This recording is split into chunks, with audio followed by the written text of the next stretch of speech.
The clock strikes midnight, and while most people sleep safely in their beds, there are those who work through the darkest hours when reality becomes twisted and terrifying.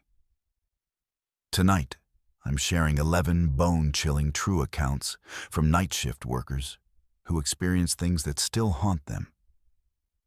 From Alex, a security guard who discovered someone living in his building's walls, to Mariella, a diner waitress who realized her regular customers were involved in something sinister. If you're ready to hear what truly happens during the graveyard shift, subscribe to Verified Fears right now. Hit that notification bell, and let's dive into these 11 disturbing night shift horror stories that will make you never want to work alone again. My name is Alex, and I've been working security for the past 8 years. I've seen my share of weird stuff. People trying to break in, employees staying way too late, the occasional homeless person looking for shelter. But nothing, and I mean absolutely nothing, prepared me for what I discovered during my rounds at the Meridian Corporate Center last winter. I still get chills thinking about it, and honestly, I'm not sure I'll ever feel safe in any building again. The Meridian Corporate Center is one of those typical glass and steel office buildings downtown, 12 floors, mostly accounting firms, law offices, and a few tech startups. I'd been working the night shift there for about 3 years, 11 p.m. to 7 a.m., 5 nights a week. The building was usually completely empty by the time I started my shift, except for the occasional workaholic pulling an all-nighter. My routine was simple. Walk the floors every 2 hours, check the doors, make sure all the windows were secure, and spend the rest of my time monitoring the security cameras from the lobby desk. It started with small things that I initially dismissed. Around Christmas time, I began noticing that items in certain offices would be slightly moved between my rounds. A coffee mug would be on the opposite side of a desk. Papers would be shuffled differently, or a chair would be turned at an odd angle. At first, I figured it was just the cleaning crew being careless, even though they were supposed to finish their work before I arrived. When I mentioned it to my supervisor, he just shrugged and said the building settles at night. Things shift around. I accepted that explanation because, honestly, what else could it be? But then the food started disappearing. Employees would leave snacks in their desk drawers or small fridges scattered throughout the building. Nothing expensive, just crackers, granola bars, leftover sandwiches. I started getting complaints from office workers saying their food was going missing, and they suspected the cleaning crew. Security cameras in the hallways showed nothing unusual, just me doing my rounds like clockwork. I even stayed up later a few nights, watching the monitors more carefully. But I never saw anyone who shouldn't be there. The breakthrough came on a Tuesday night in January. I was doing my 3 a.m. round on the 7th floor when I heard something that made my blood run cold, the faint sound of someone typing. It was coming from the direction of Henderson & Associates, a small accounting firm that had been closed for nearly a month due to some kind of audit investigation. I stood perfectly still in the hallway, listening. The typing was rhythmic, consistent, definitely coming from inside their locked office suite. I radioed building management immediately, but of course, no one was available at 3 a.m. except an answering service. I called the police, but they said without evidence of a break-in. They couldn't respond immediately. They'd send an officer when one became available. So I did what any security guard would do. I used my master key and went in to investigate. The Henderson & Associates office was dark, except for the glow of a computer monitor in one of the back cubicles. As I got closer, I could see someone hunched over a keyboard, typing away like they owned the place. My heart was pounding as I approached, flashlight ready. When I called out, "Hey, you're not supposed to be here," the person turned around, and I found myself face to face with a man I'd never seen before. Probably in his 40s. Wearing a wrinkled business shirt and looking like he'd been living rough for weeks. He didn't seem surprised to see me at all. In fact, he smiled and said, "Oh, you must be Alex. I've been watching you make your rounds. Very punctual." That's when my blood turned to ice. This guy had been watching me, knew my name, knew my schedule. He stood up slowly, hands visible, clearly trying not to spook me, and explained that he'd been staying in the building for the past few months. He'd lost his job, then his apartment, and had nowhere else to go. He'd figured out how to access the building through a maintenance entrance in the parking garage that wasn't properly secured. But here's where it gets really disturbing. He didn't just find some corner to sleep in. This guy had turned the Henderson and Associates office into his personal living space.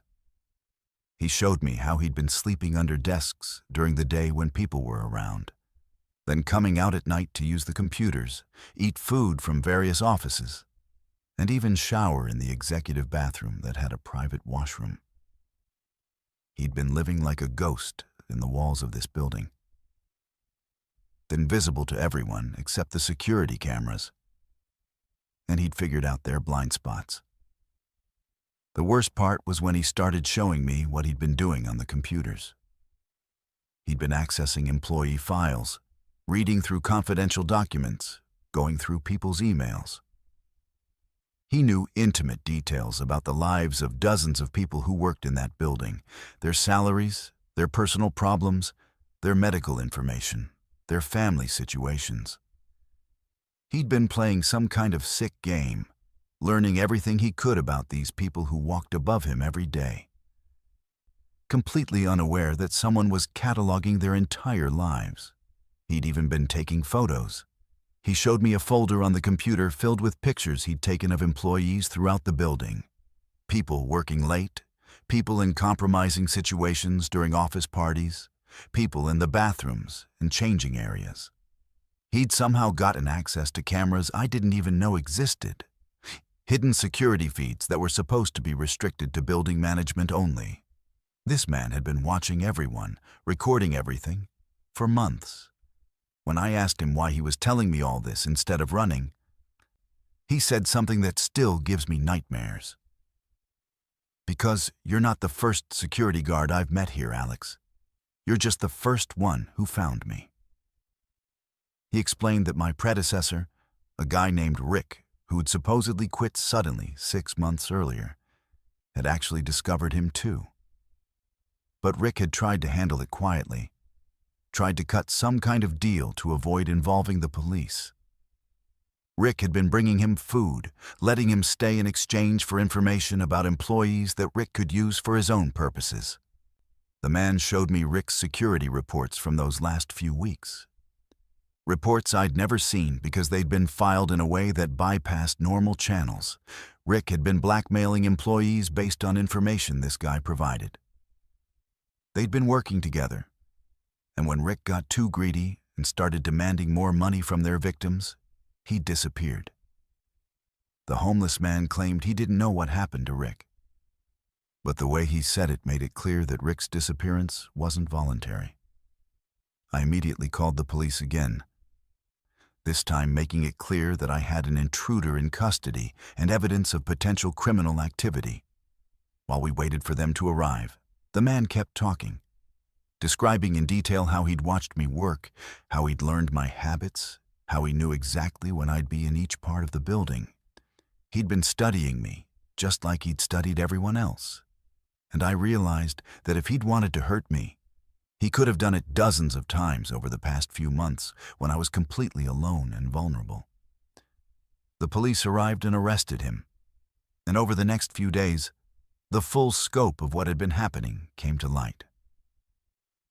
Building management found evidence that he'd been accessing restricted areas throughout the building, not just Henderson and Associates. He'd been in the server rooms, the executive offices, even the building's main security office. He'd been copying files, documenting building security procedures, and had enough information to potentially compromise every business in that building.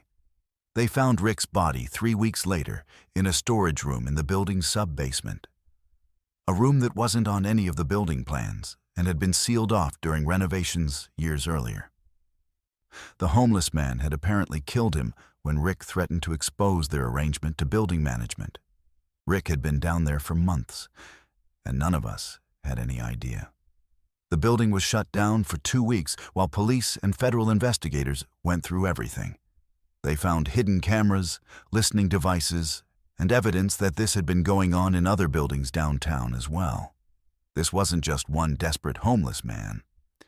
This was part of a larger operation involving corporate espionage and identity theft that had been running for years. I quit that job the day they reopened the building. I couldn't walk those halls anymore without imagining eyes watching me from hidden places, without wondering who else might be living in the walls, learning my routines, planning something horrible. Even now, working security at a different location, I check every corner twice. I test every door that should be locked. And I never, ever assume that I'm truly alone in a building, no matter how empty it seems. Because sometimes the monsters aren't trying to break in. Sometimes they're already inside, watching and waiting, learning everything about you while you go about your life completely unaware that you're being hunted. My name is Kara, and I've been working as an ICU nurse for 12 years. I've seen people die, I've seen miracles happen, and I've learned to accept that medicine doesn't have all the answers. But what happened to me during my night shifts at St. Catherine's Hospital last fall challenged everything I thought I knew about life, death, and what lies between them. I'm sharing this story because I need people to understand that sometimes patients know things they shouldn't know. And sometimes we need to listen to them even when what they're saying seems impossible. It started in October when we admitted a patient I'll call Mr. Henley to our ICU. He was 83 years old, brought in after suffering a massive stroke that left him mostly unresponsive. According to his medical records, the stroke had damaged the areas of his brain responsible for speech and motor function. His family had been told that even if he survived, he would likely remain in a vegetative state for the rest of his life. He couldn't move, couldn't speak, could barely open his eyes. For all practical purposes, Mr. Henley was a shell of his former self, kept alive by machines and the hope that somehow, some way, there might be some spark of consciousness still flickering inside. I worked the night shift in the ICU, 7 p.m. to 7 a.m., and Mr. Henley was assigned to my section. During those first few weeks, he was exactly what you'd expect from someone in his condition, completely unresponsive, requiring total care, showing no signs of awareness. His vital signs were stable but weak, and the doctors had pretty much written him off as a long-term care case, who would eventually be transferred to a nursing facility when his family accepted that he wasn't going to recover. The first time I heard him speak, I thought I was losing my mind. It was around 2 a.m. on a Thursday night in late October, and I was doing my routine checks on all my patients. The ICU was quieter than usual. Most of our patients were stable, and my only real concern was a car accident victim who was recovering from emergency surgery.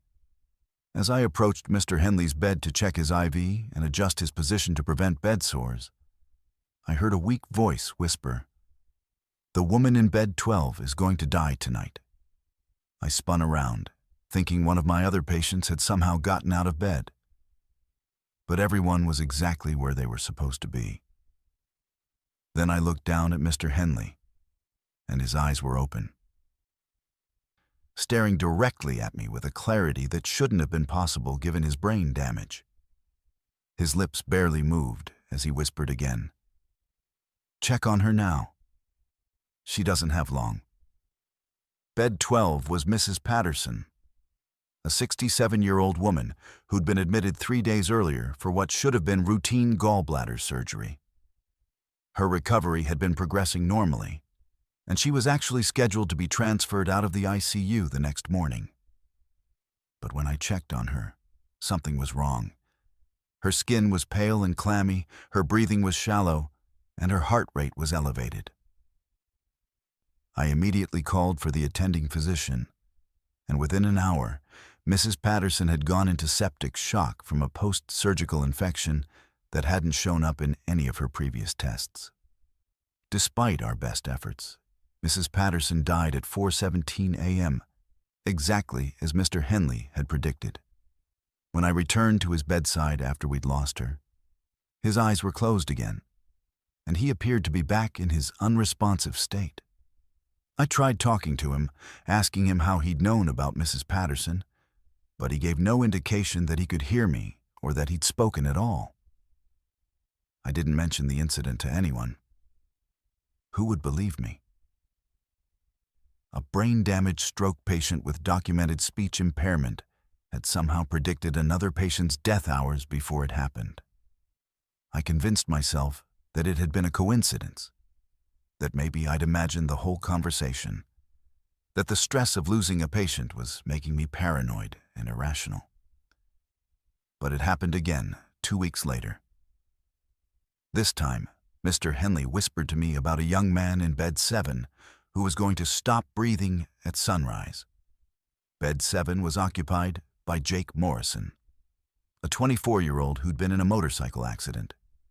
He was in serious but stable condition, recovering from surgery to repair internal injuries. There was no medical reason to expect any complications, and he'd been showing steady improvement.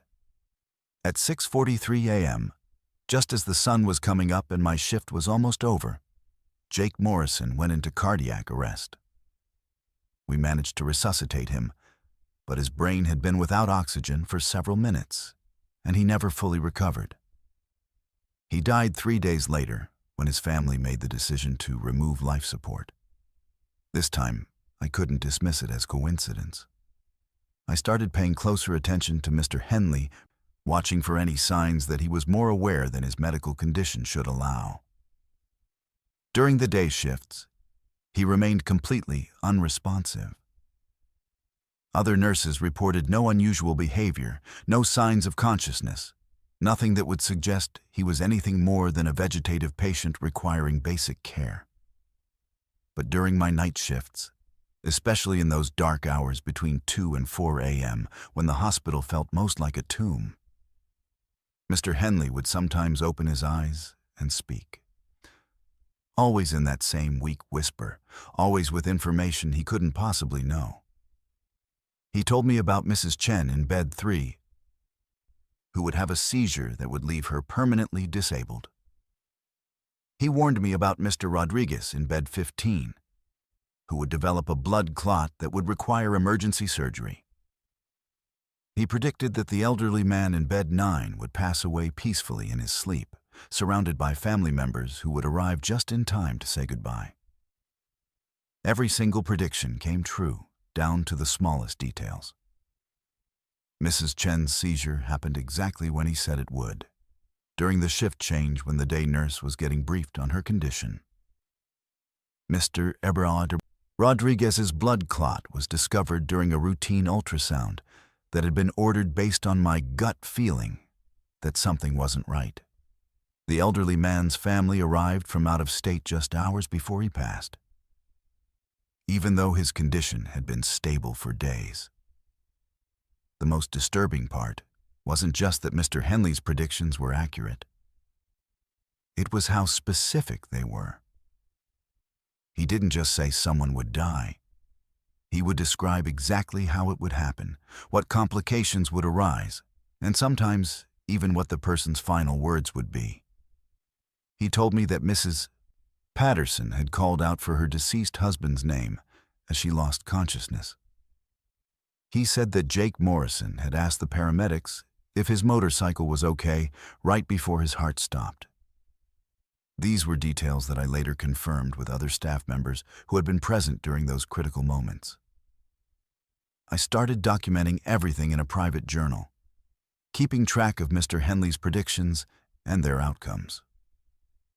Over the course of 3 months, he made 17 specific predictions about patient outcomes, and 16 of them came true exactly as he described. The only prediction that didn't come true was about a young woman who was supposed to have complications during a routine procedure, but her surgery was postponed at the last minute due to a scheduling conflict. I also started researching Mr. Henley's background, trying to understand who he had been before the stroke. I learned that he had been a hospital administrator for over 40 years, working at various medical facilities throughout the state. He had spent his entire career around sick and dying people, witnessing thousands of medical crises and outcomes. Maybe somehow, his brain had processed patterns and warning signs that the rest of us missed, even in his damaged state. But that explanation fell apart when he started telling me about things that were happening outside the ICU in parts of the hospital he couldn't possibly observe. He warned me about a fire that would break out in the cafeteria kitchen during the dinner shift. He described a water pipe that would burst in the emergency department, flooding 2 examination rooms. He even predicted that one of our security guards would have a heart attack in the parking lot during his rounds. All of these events happened exactly as he described, and there was no way Mr. Henley could have had any knowledge about them. He was bedridden, connected to monitors and machines, with no access to information beyond what was happening directly around his bed. Yet somehow, he was aware of events throughout the entire hospital, as if he was connected to some kind of network that allowed him to sense danger and death wherever they might occur. The final straw came in January, when Mr. Henley looked at me with those impossibly clear eyes and whispered, "Your patient in bed 4 is going to code in 20 minutes. But this time, you won't be able to save him. And his death will be different from the others. This one will see me watching him, and he'll try to warn you about what's coming next." Bed 4 was occupied by a middle-aged man recovering from heart surgery. His condition had been improving steadily, and there were no indications of any problems. But exactly 20 minutes later, his monitors started alarming, and despite our immediate response, we couldn't stabilize him. As he was losing consciousness, he grabbed my arm and said, "The old man in bed 1, he's not what you think he is. He's collecting us, and you're helping him do it." Mr. Henley died 3 days later, quietly and without any final predictions. His death was listed as complications from his original stroke, but I knew better.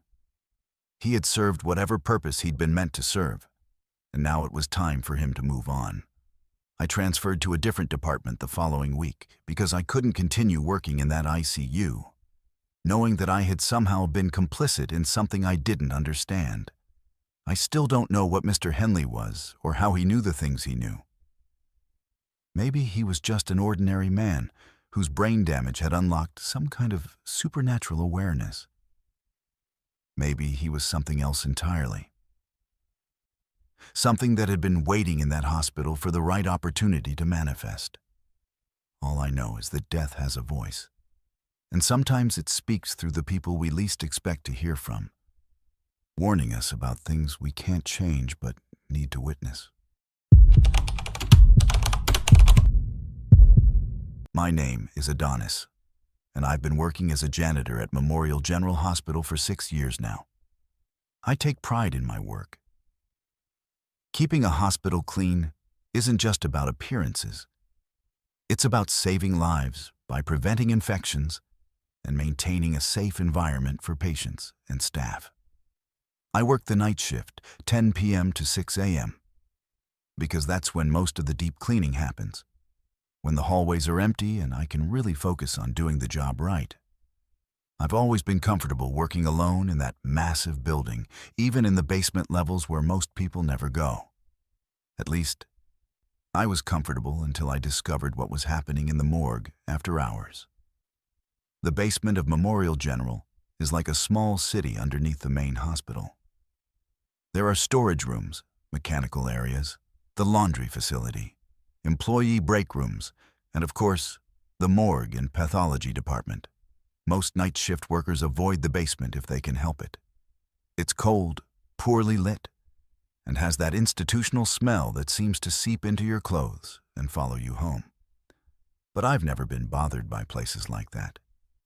Dead people can't hurt you, and the living ones are usually too busy with their own problems to cause trouble for a janitor just trying to do his job.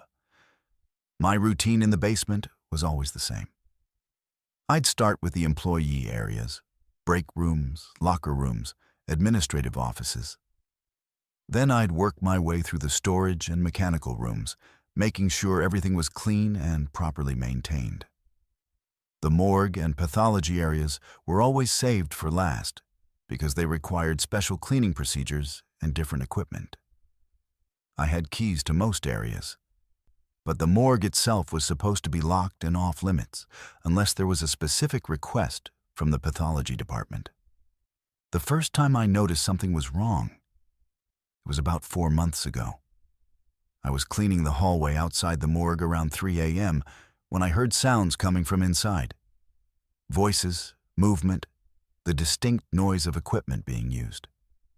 This struck me as odd because the pathology department didn't normally work night shifts, except for emergencies, and I hadn't received any notifications about after-hours activities that would require additional cleaning support. I knocked on the door, thinking maybe there had been some kind of emergency autopsy that I should know about so I could prepare for extra cleaning afterward. The sound stopped immediately, and after a few minutes, a man in scrubs opened the door.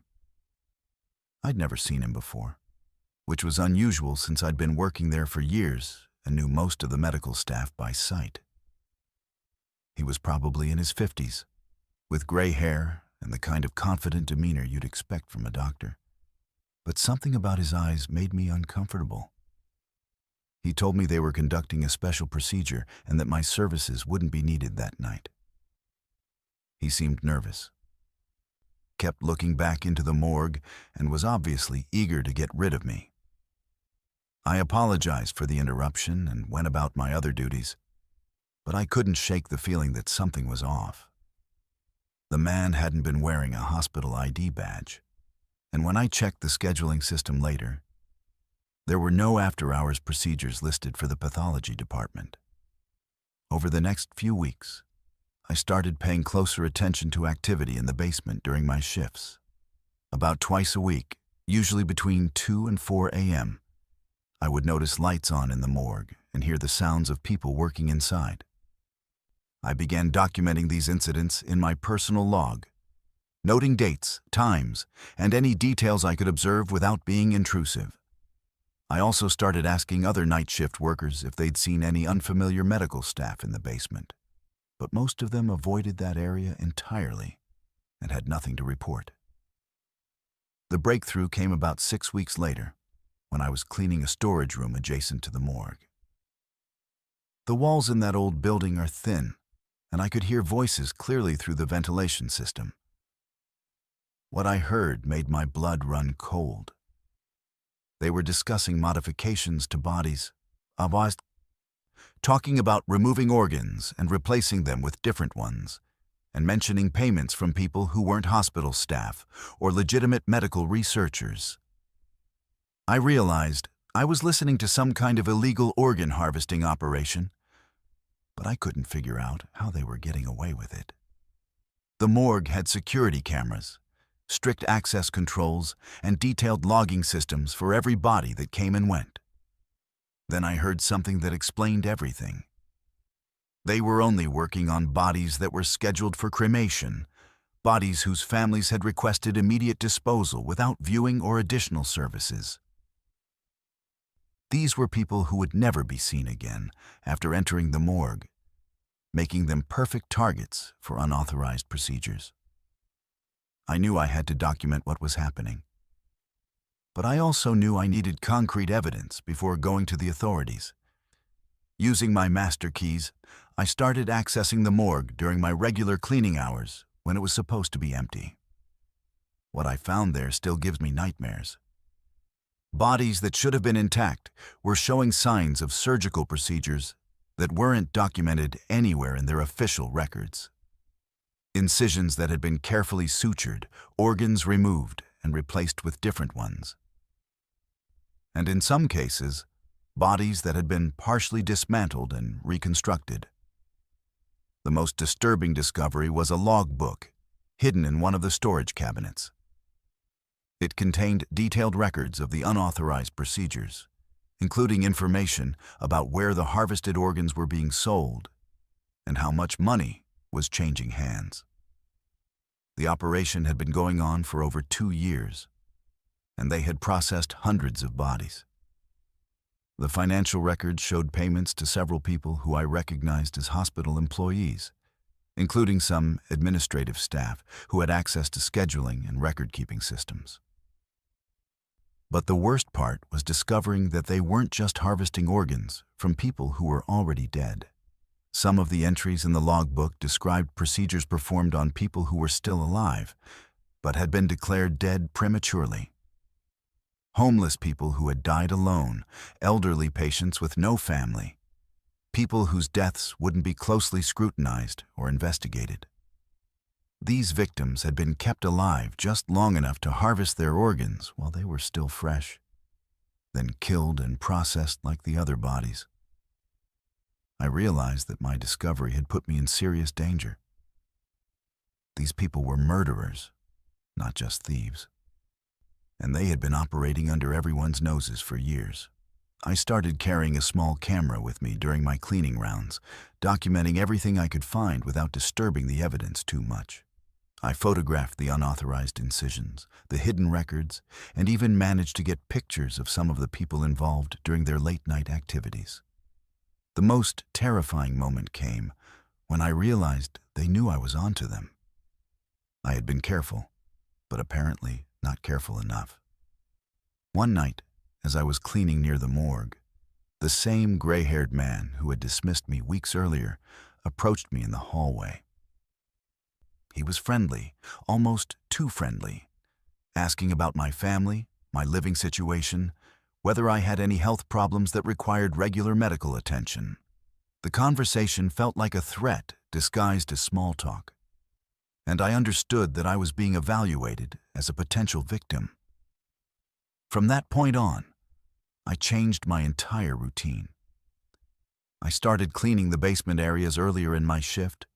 When other night staff were still around, I made sure to check in regularly with security guards and other workers, establishing a clear timeline of my activities and whereabouts. I also started carrying a personal alarm and made sure my family knew exactly when my shift started and ended, so they would notice immediately if I didn't come home. I spent weeks agonizing over what to do with the evidence I had gathered. I knew that going to hospital administration would be useless since some of their own employees were involved. The local police might not take the allegations seriously without more concrete proof. And I was afraid that alerting the wrong people would just give the criminals time to cover their tracks and disappear. Finally, I decided to contact the FBI directly. I compiled all of my documentation, photographs, and recordings into a comprehensive report and submitted it through their anonymous tip line. Within 2 weeks, federal agents had launched a full investigation of the hospital's morgue and pathology department. The raid happened during one of their late-night sessions, and they arrested 5 people, including 2 doctors, a pathology technician, and 2 administrative staff members. The investigation revealed that the organ harvesting ring had connections to several other hospitals throughout the state, and that they had been selling organs to wealthy patients who couldn't wait for legitimate transplants. The estimated value of the stolen organs was over $3 million, and the investigation led to additional arrests and prosecutions that dismantled the entire network. I continued working at Memorial General for a few months after the arrests. But I couldn't feel comfortable in that basement anymore. Every time I walked past the morgue, I thought about all the people who had been violated after death, all the families who never knew that their loved ones had been desecrated for profit. I eventually transferred to a different hospital across town, where I still work as a night janitor. The experience taught me that evil can hide anywhere, even in places that are supposed to be dedicated to healing and helping people. It also showed me that sometimes ordinary people have to take extraordinary risks to stop terrible things from happening. I'm sharing this story because I want people to know that if you see something wrong, if you suspect that crimes are being committed, you have a responsibility to act, even if it's dangerous or scary. The dead can't speak for themselves, but sometimes those of us who work in the shadows can be their voice, making sure that justice is served and that the people who prey on the helpless are held accountable for their actions. My name is Bailey, and until 6 months ago, I worked the night shift at the Pine Valley Motor Lodge, a small roadside motel about 20 miles outside of town. It's the kind of place that caters to long-haul truckers, traveling salespeople, and people who need a cheap room for the night without asking too many questions. I took the job right out of high school because it paid decent money for someone with no experience, and the night shift meant I could take college classes during the day. I thought the worst thing I'd have to deal with would be drunk guests, or maybe the occasional person trying to skip out on their bill. I never imagined I'd stumble into something that would make me question everything I thought I knew about the people around me. The Pine Valley Motor Lodge has 32 rooms arranged in a horseshoe shape around a small parking lot. There's an office at the front where I worked, a small laundry room, and a vending machine area. Most nights were pretty quiet, maybe 5 or 6 occupied rooms during the week, a few more on weekends. The clientele was mostly predictable. Tired drivers looking for a few hours of sleep, couples having affairs, and the occasional family traveling on a tight budget. I'd been working there for about 8 months when I first encountered the guest in room 18. His name was registered as David Walsh, and he'd been staying at the motel for almost 3 weeks when I started my job. The day shift clerk, Mrs. Henderson, told me that Mr. Walsh was a regular customer who paid cash for a week at a time and kept to himself. He drove a white panel van with no windows in the back, parked it directly in front of his room, and rarely left the property except to buy supplies from the convenience store across the street. She described him as polite but distant, the kind of guest who never caused problems and always paid on time. During my first few weeks on the night shift, I barely saw Mr. Walsh at all. His room was at the far end of the motel, away from the office, and he seemed to keep unusual hours that didn't coincide with my brief walks around the property to check on things. The only signs that he was there were his van in the parking space and the occasional light visible through the heavy curtains he kept drawn across his window. Mrs. Henderson had mentioned that he always requested the same room when it was available, and that he'd been coming to the motel on and off for almost 2 years. The first thing that struck me as odd was the smell. About a month into my employment, I noticed a strange odor in the area around room 18. It wasn't exactly unpleasant, but it was medicinal, like the scent of antiseptic or cleaning chemicals mixed with something else I couldn't identify. When I mentioned it to Mrs. Henderson, she said she'd noticed it too, but figured Mr. Walsh might have some kind of medical condition that required special treatments or medications. We decided not to investigate further since he was paying his bills and not bothering other guests. The second unusual thing was the deliveries. Every few days, usually during my shift, various delivery trucks would arrive with packages addressed to room 18. The drivers would always ask me to sign for the deliveries, and I'd walk them over to Mr. Walsh's room personally. The packages came from medical supply companies, specialty food distributors, and occasionally from places I'd never heard of with no return address. Mr. Walsh would always answer the door quickly, as if he'd been watching for the delivery, take the packages with a quiet, "Thank you," then close the door immediately. What really caught my attention was the size and frequency of the food deliveries. Mr. Walsh was ordering enough groceries to feed a family of 6 or 7 people, but as far as anyone knew, he was staying alone. When I asked him about it one night while delivering a particularly large order of fresh produce and meat, he explained that he had dietary restrictions and preferred to prepare his own meals rather than eat at restaurants. It was a reasonable explanation, but something about the way he said it felt rehearsed, like he'd been expecting the question and had prepared his answer in advance. Over the next few weeks, I started paying closer attention to the activity around room 18. Despite the large food orders, I never saw any trash bags outside his room on collection days. Other guests would leave their garbage by their doors for the cleaning service to pick up. But room 18 never had any visible waste. This seemed impossible given the amount of food being delivered, and I started to wonder if Mr. Walsh was somehow disposing of his trash elsewhere or if something else was going on. The breakthrough came on a Tuesday night in November, when I was doing my routine security walk around the property. As I passed behind room 18, I noticed that one of the bathroom windows was slightly cracked open, presumably for ventilation. Through the gap, I could hear voices, multiple voices, coming from inside the room. There were at least 3 or 4 different people talking, including what sounded like a woman and possibly a child. The conversation was too muffled for me to make out specific words, but it was clear that Mr. Walsh was not alone in that room. This discovery completely changed my perspective on the situation. Mr. Walsh had been lying about being a single occupant, which violated our occupancy policies and potentially created safety issues if the room was overcrowded. But more concerning was the question of who these other people were and why Mr. Walsh was hiding their presence.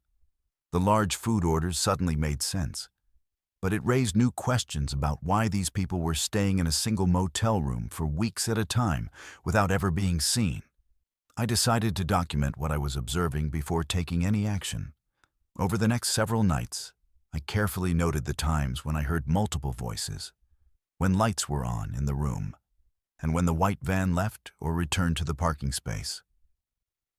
I discovered that there were definitely at least 4 people staying in room 18, and that they kept very irregular schedules. Sometimes the voices would be active during my entire shift. Other times the room would be completely silent for hours at a time. The most disturbing discovery came when I started recognizing some of the voices. One of them belonged to a young woman who sounded distressed, often crying or speaking in what seemed like pleading tones. Another voice belonged to what was clearly a child, maybe 8 or 9 years old, who would sometimes be heard crying during the early morning hours. The adult male voices, including Mr. Walsh's, were usually calm and controlling, giving instructions or making demands that the woman and child seemed to be responding to with fear.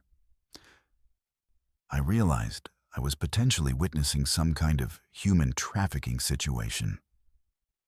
The secretive behavior, the hidden occupants, the controlling dynamics I was hearing through the window. It all pointed to people being held against their will. But I also knew I needed to be careful about how I handled the situation. If I was wrong, I could lose my job and face legal consequences for violating a guest's privacy. If I was right, alerting the wrong people could put the victims in even greater danger. I started researching missing persons reports online, looking for anyone who might match the voices I was hearing from room 18. What I found made my stomach turn. There had been several disappearances in the area over the past 2 years, women and children who had vanished without a trace, often from vulnerable situations like homeless shelters, bus stations, or while hitchhiking.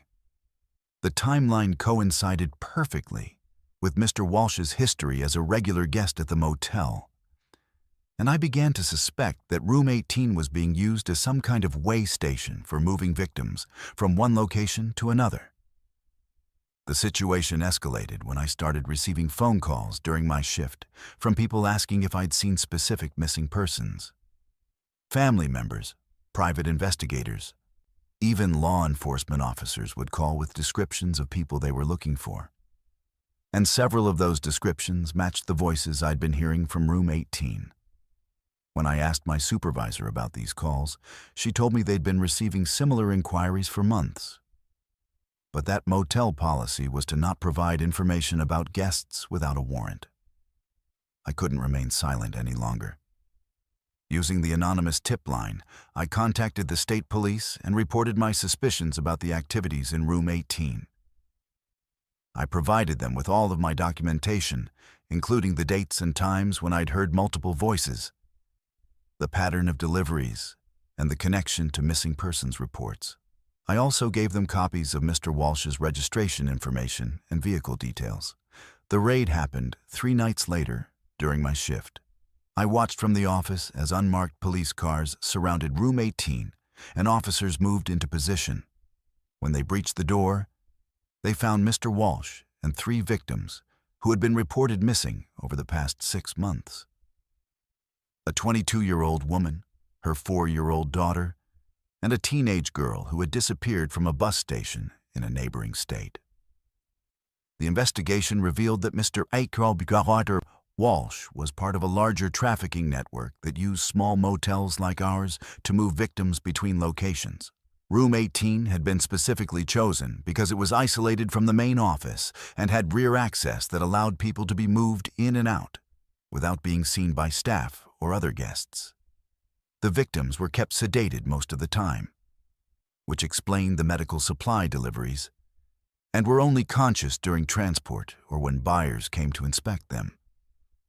I quit my job at the Pine Valley Motor Lodge the day after the arrests. I couldn't continue working there, knowing what had been happening right under my nose for months. And I couldn't stop thinking about all the other victims who might have passed through that room before I started paying attention. The experience taught me that evil often hides in plain sight, disguised as ordinary people doing ordinary things, and that sometimes the only thing standing between victims and rescue is someone who's willing to pay attention and take action when something doesn't seem right. My name is Caden, and I've been working the graveyard shift at Millbrook Textile Manufacturing for 7 years now. It's not glamorous work, operating industrial weaving machines that produce fabric for clothing companies, but it pays well, and the night shift bonus helps support my family.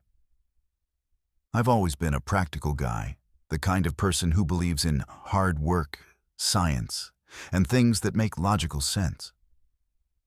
I don't read horoscopes, I don't believe in ghosts, and I've never put much stock in superstitions or folklore. At least, I didn't until I started working with Machine 7, a piece of equipment that somehow knew about accidents before they happened and tried to warn us through the fabric it produced. Millbrook Textile has been operating in our town for over 60 years, producing various types of fabric in a facility that runs 24 hours a day, 7 days a week. The night shift crew consists of about 12 people scattered across the massive factory floor, each responsible for monitoring and maintaining several weaving machines. These machines are computer-controlled now, much more sophisticated than the old mechanical looms, but they still require constant attention to prevent jams, maintain quality, and keep production on schedule. Machine 7 was installed about 3 years ago as part of a modernization program, replacing an older unit that had been in service since the 1980s. It was state-of-the-art equipment, capable of producing complex patterns and switching between different fabric types with minimal downtime. The machine was assigned to my section because I had the most experience with the new computerized systems, and management wanted to ensure maximum productivity from their expensive investment. For the first 6 months, Machine 7 operated exactly as expected. It produced high-quality fabric, required minimal maintenance, and helped increase our department's output significantly. The computer system that controlled the weaving patterns was reliable and precise, creating exactly what was programmed into it without deviation or error. I had no complaints about the equipment and actually preferred working with it over the older, more temperamental machines in other parts of the factory. The first strange incident occurred in March of last year. I was running a standard order for cotton blend fabric when I noticed that the pattern being woven didn't match what was programmed into the computer. Instead of the solid blue fabric that should have been produced, the machine was creating text woven directly into the material. The words were barely visible, slightly darker threads forming letters against the blue background. But when you looked closely, you could clearly read the message: "Check conveyor belt 3 tomorrow morning." My first thought was that someone had tampered with the computer program as a prank. But when I examined the system, everything appeared normal. The programming showed the correct pattern for solid blue fabric, and there were no unauthorized changes in the command history. I reset the machine and restarted production, and it returned to creating the proper fabric without any problems. I documented the incident in my shift report, but didn't make a big deal about it since the machine was functioning normally again. The next morning, during the day shift changeover, I mentioned the weird message to Tom Rodriguez, the maintenance supervisor. He laughed it off initially, but curiosity got the better of him, and he decided to inspect conveyor belt 3 just to be thorough. What he found was a hairline crack in one of the support bearings that would have caused a catastrophic failure within hours, potentially injuring several workers and shutting down that entire production line for days. The bearing was replaced immediately, and Tom credited my random observation with preventing a serious accident.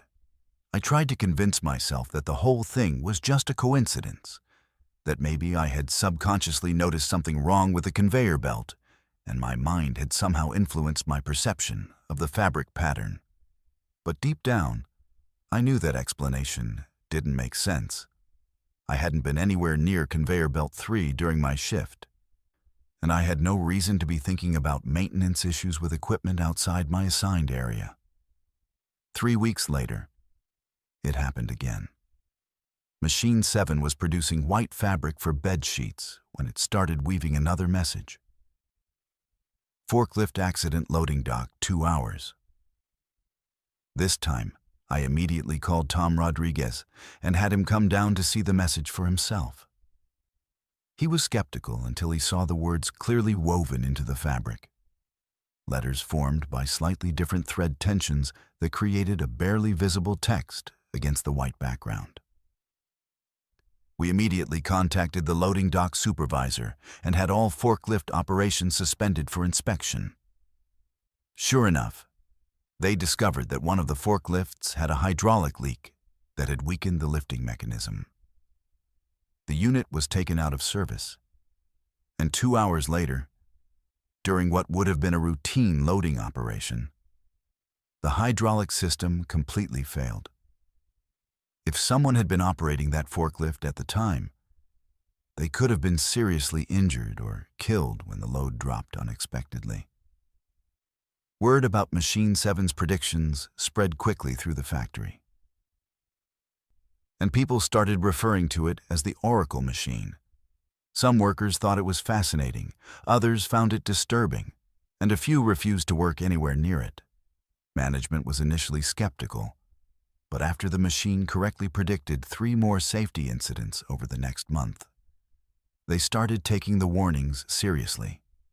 A protocol was established where any unusual messages woven into fabric would be immediately reported and investigated. The messages became more frequent and more specific over time. Machine 7 would predict electrical fires, chemical spills, equipment malfunctions, and even medical emergencies involving specific workers. The warnings were always accurate, usually occurring within 24 to 48 hours of the message appearing in the fabric. The machine somehow knew about problems with equipment it had no connection to, in areas of the factory it couldn't possibly monitor, involving people it had no way of observing. The most unsettling incident happened in September when Machine 7 produced a message that read, "Jerry Martinez heart attack. Break room Thursday, 3:15 a.m." Jerry was a 53-year-old maintenance worker who had no history of heart problems and seemed to be in good health. The message appeared on Tuesday night, giving us almost 2 days' notice. Management was reluctant to approach Jerry directly with such a specific and frightening prediction. But they arranged for the company nurse to be on site during the Thursday night shift and had paramedics on standby nearby. At exactly 3:12 a.m. on Thursday, Jerry collapsed in the break room with what turned out to be a massive heart attack. Because medical help was immediately available, he survived and made a full recovery after emergency surgery. The doctors said that if he hadn't received treatment within minutes of the attack, he would have died. Jerry is convinced that Machine 7 saved his life, and he now checks with me regularly to see if the machine has produced any messages about him or his family. I started keeping detailed records of every message the machine produced, trying to find some pattern or explanation for how it was generating these predictions. I researched the history of the factory, looking for accidents, deaths, or unusual incidents that might have some connection to the machine's behavior. What I discovered was disturbing. The location where Machine 7 was installed had been the site of a fatal accident 12 years earlier, when a worker named Daniel Chen was killed after getting caught in the old mechanical loom that used to occupy that spot. According to the accident report, Daniel had been trying to clear a jam when his clothing got tangled in the machinery, and he was pulled into the gears before anyone could shut down the equipment. He died instantly, and the old machine was removed shortly afterward. The area remained unused for several years before Machine 7 was installed in the exact same location. I began to wonder if somehow Daniel's presence was influencing the new machine, using it to prevent other workers from experiencing the same kind of preventable accidents that had killed him. It sounds crazy, I know, but I couldn't come up with any rational explanation for how a computer-controlled weaving machine could predict future events with perfect accuracy. The situation took a darker turn when Machine 7 started producing messages about incidents outside the factory. It predicted a car accident involving one of our workers' family members, a house fire in the neighborhood, and even a robbery at the convenience store where many of us bought our lunch. These predictions were just as accurate as the workplace warnings, but they raised questions about how far the machine's awareness extended and whether we had any responsibility to act on information about events beyond our immediate workplace. The final message that convinced me to leave Millbrook Textile appeared last month. Machine 7 wove the words, "Factory closing, permanent December, all jobs lost, investors pulling out." I immediately brought the message to management, but they dismissed it as impossible, pointing out that the company had a full order book and profitable operations. 3 days later, the parent company announced that they were closing the Millbrook facility and moving all production overseas, effective December 31st. I put in my notice the following week and found a job at a different manufacturing plant across town. I couldn't continue working with a machine that seemed to know things it shouldn't know, that somehow had access to information about the future that even the people making the decisions didn't have yet. Some of my former coworkers think I'm crazy for leaving a good job over superstitious nonsense. But I've seen too much to dismiss Machine 7 as just a malfunctioning piece of equipment. I still drive by the Millbrook factory sometimes, and I can see the lights on in the building where Machine 7 continues to operate. I wonder if it's still producing warnings, still trying to help the remaining workers avoid accidents and disasters. Part of me feels guilty for abandoning the machine and the protective spirit that seems to inhabit it. But I couldn't handle the responsibility of knowing what was coming and being powerless to prevent most of it. Sometimes technology becomes a conduit for things we don't understand. and sometimes the dead find ways to continue protecting the living, even from beyond the grave. My name is Alani, and I worked the overnight shift at a 24-hour gas station on Highway 9 for about 8 months. It's one of those places that serves as a lifeline for long-distance truckers, late-night commuters, and people traveling through our small town at odd hours. The job wasn't particularly demanding. Pump gas for customers who needed help, stock shelves, clean the store, and handle the occasional drunk or difficult customer. I took the position because it paid better than most entry-level jobs in our area, and the night shift differential helped me save money for college. I thought the biggest challenge would be staying awake during the quiet hours between 2 and 5 a.m. when hardly anyone stopped by. I never expected to encounter a customer who had been dead for 6 months. The Sunoco station where I worked sits at the intersection of Highway 9 and County Road 15. About 5 miles outside of town. It's a typical small-town gas station with 6 pumps, a convenience store that sells snacks and basic necessities, and a small auto repair bay that's closed during my shift. The overnight hours were usually pretty predictable. A steady stream of truckers, shift workers heading home from the plant, and the occasional traveler passing through. Most customers were polite but tired, just wanting to fuel up and get back on the road as quickly as possible. My shift ran from 11 p.m. to 7 a.m., 6 nights a week. The first few months were uneventful, and I settled into a comfortable routine. I'd spend the busy period from 11 p.m. to 1 a.m. helping customers and restocking, then use the quieter hours to deep clean the store, update inventory, and study for my classes. The store had security cameras and a direct line to the police, so I never felt unsafe, even during the loneliest parts of the night, when sometimes an hour would pass without a single customer. The regular customer I'm going to tell you about first appeared in late October. He was an older man, probably in his 60s, with gray hair and a weathered face that suggested he'd spent a lot of time outdoors. He drove a faded blue pickup truck that looked like it had seen better days, and he always arrived at exactly 3:17 a.m. His routine never varied. He'd pump exactly $8 worth of regular gasoline, come inside to pay with cash, and buy the same 3 items: a pack of Marlboro Red cigarettes, a large black coffee, and a package of peanut butter crackers. What made this customer memorable wasn't just his precise timing and consistent purchases, but his demeanor. He was always polite, calling me Miss, and thanking me for working the late shift to help people like him. He spoke with a slight southern accent and had the kind of old-fashioned manners that are rare these days. He never seemed to be in a hurry, often commenting on the weather or asking how I was doing with my studies. In a job where most interactions are brief and impersonal, his friendliness stood out. After a few weeks, I started looking forward to his visits.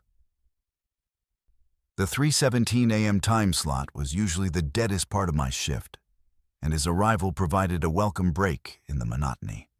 He told me his name was Earl, that he worked construction jobs around the region, and that he often drove at night to avoid traffic and beat the heat. His explanations for his late-night travels seemed reasonable, and I had no reason to question anything about him. The pattern continued for months. Every Tuesday, Thursday, and Saturday night, Earl would arrive at exactly 3:17 a.m., follow his exact routine, and drive off into the darkness. He never deviated from this schedule, never arrived even a minute early or late, and never varied his purchases. I began to set my watch by his visits, using his arrival as a marker to track the progress of my shift. The first sign that something was wrong came in early March, when I mentioned Earl to my day shift counterpart, Linda. I was describing some of our regular customers, and when I told her about the older man who came in 3 times a week at 3:17 a.m., she looked confused. She said she'd been working at the station for 5 years and had never heard of anyone matching that description. When I showed her the security footage from one of Earl's visits, she insisted she'd never seen him before, which seemed impossible given how long he'd supposedly been coming to the station. I decided to look more carefully at Earl during his next visit, paying attention to details I might have missed before. That's when I noticed things that should have been obvious, but somehow hadn't registered. His clothes, while always clean, seemed to be the same outfit every time. A blue work shirt, faded jeans, and brown boots. His truck, while old and worn, never seemed to get any dirtier or more damaged, despite his claims of traveling long distances for construction work. Most importantly, I realized I had never actually seen him consume any of the items he purchased. Curious, I started checking our inventory and sales records more carefully. According to our computer system, no one was purchasing cigarettes, coffee, and crackers at 3:17 a.m. on Tuesday, Thursday, and Saturday nights. The transactions weren't showing up in our sales data, and the items Earl was supposedly buying weren't missing from our inventory. Somehow, he was going through the motions of purchasing items without any actual exchange of goods or money taking place. This discovery frightened me more than it should have. I knew what I was seeing with my own eyes, but the evidence suggested that Earl's visits weren't really happening, at least not in any way that the store's systems could detect. I started keeping a personal log of his visits, noting the exact time, what he said, and any other details I could observe. I also started taking photos with my phone during his visits, hoping to gather some kind of proof that these encounters were real. The photographs were the most disturbing evidence of all. In every picture I took while Earl was supposedly standing in front of me, talking and going through his purchasing routine, the images showed an empty store.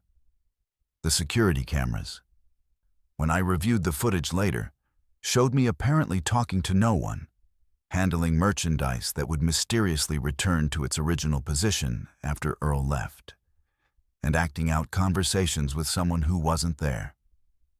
I began to seriously question my sanity. Was I having some kind of breakdown? Was the isolation and stress of working alone during the night shift causing me to hallucinate detailed interactions with a non-existent person? I considered seeking medical help, but Earl's visits seemed so real, so consistent, and so detailed that I couldn't accept that they were just figments of my imagination. The truth came out when I finally decided to research Earl more thoroughly. I spent hours online searching for information about construction workers in the area, looking through local obituaries, and checking news archives. What I found made my blood run cold. Earl Patterson, age 63, had died in a car accident on Highway 9 6 months before I started working at the gas station. According to the news report, he had been driving home from a construction job at 3:20 a.m. when his blue pickup truck skidded off the road and crashed into a tree. He was killed instantly. The accident had happened less than a mile from the gas station, at the exact time when Earl had been appearing in my store 3 times a week. The newspaper article included a photograph of Earl, and it was unmistakably the same man I had been talking to for months. The article also mentioned that he was a regular customer at the Sunoco station, often stopping by during his late-night drives to and from work sites. Armed with this information, I confronted Earl during his next visit. When he walked into the store at exactly 3:17 a.m. and began his usual routine, I asked him directly about the accident. He stopped what he was doing, looked at me with sad eyes, and said, "I was wondering when you'd figure it out, miss.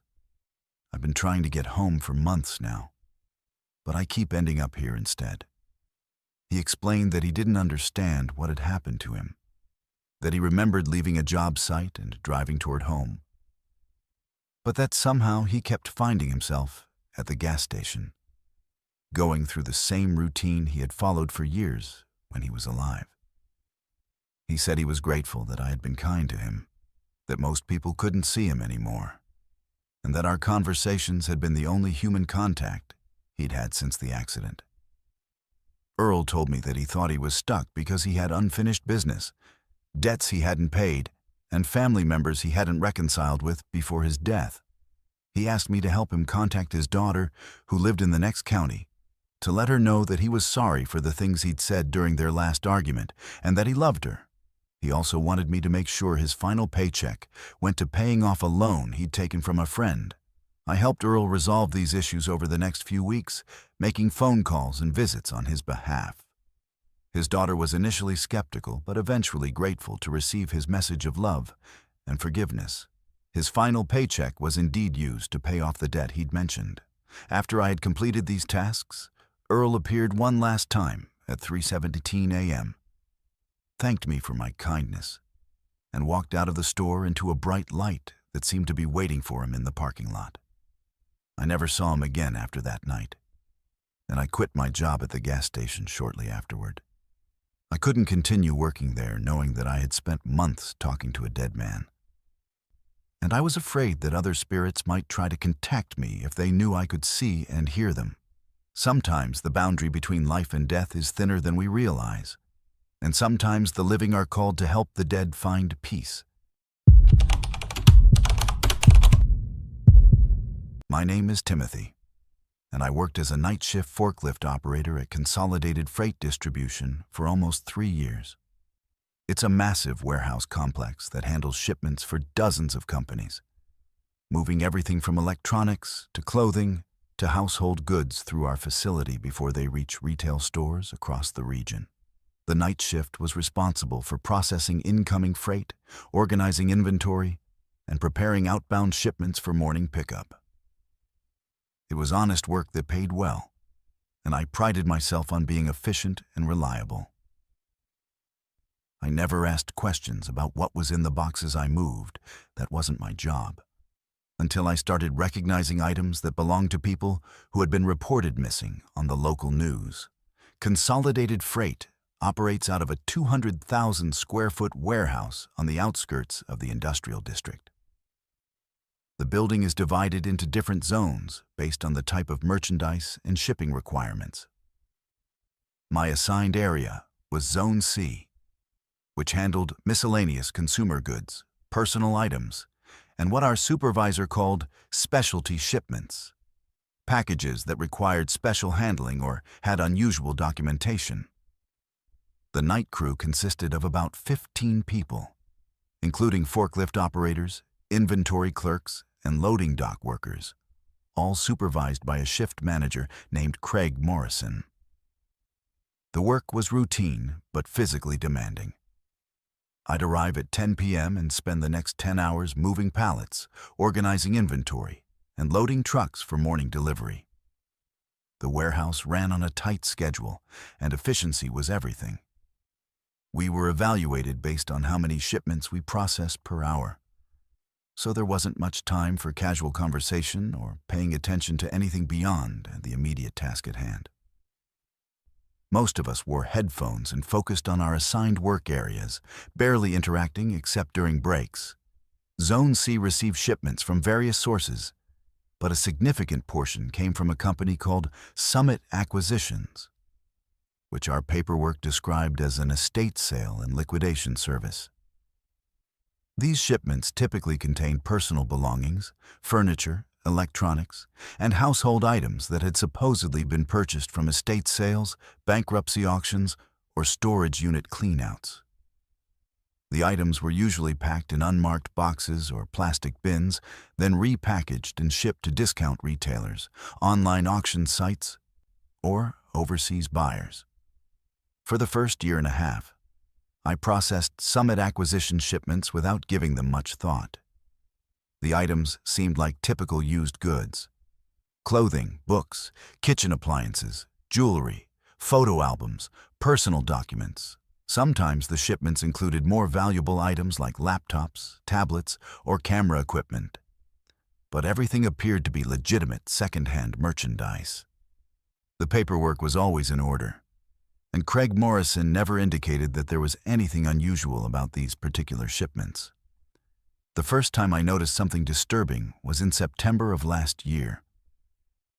I was unpacking a Summit acquisition shipment when I found a child's backpack with a name tag that read, Jessica Chen, age 8, Lincoln Elementary School.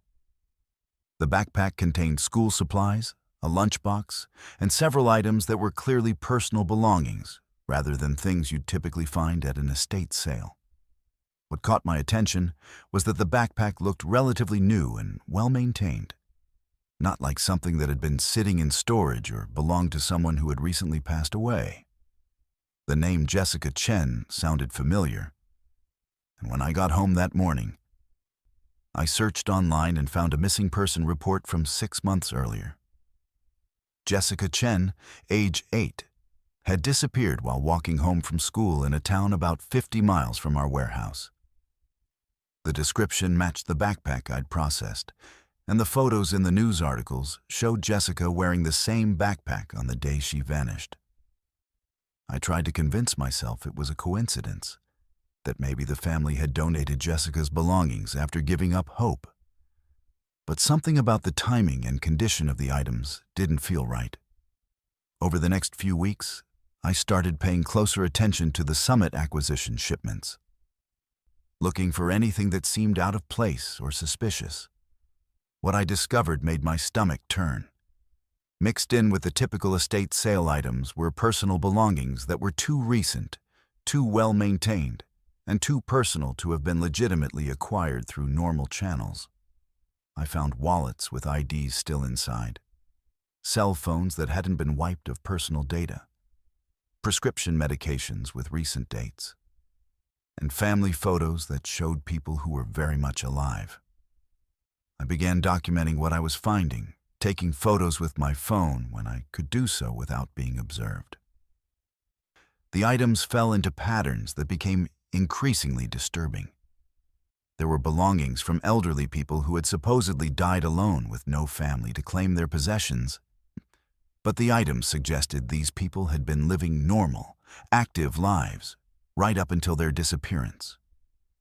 There were possessions from young adults who had supposedly died in accidents or overdoses.